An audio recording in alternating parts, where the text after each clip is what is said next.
Сәлем достар, бүгін біздегі тақырып қисық мойын кривошея деп аталады. Қисық мойын дистониялық түрі бұлшықеттің ұзақ уақыт бойы жиырылуы, осыдан еріксіз бір жағына қарай бұрылуды, қисаюды айтамыз.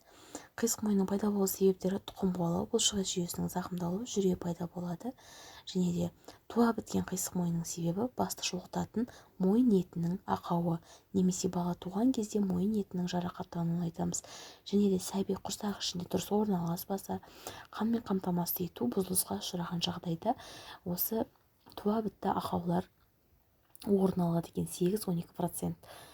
Және де осы туа біткен қисық мойынды емдеуге қысқарған бұлшықетті созу жатады, және де бекіту жатады. Жас сәбилерге, кішкентай балаларға қолданылады. 3 айында басталады.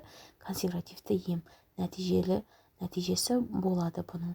Оны жасаудың несі ораған сайын денесін шынықтыру, мойнына массаж жасау, ортопедиялық бандаж жаға кигізу керек. Егер бұл емнің ешқандай нәтижесі болмай жатса, хирургиялық жолмен емдеу керек. Балаларыңыз ауырмасын, аман болыңыздар. Лайк басып, каналға жазылыңыз.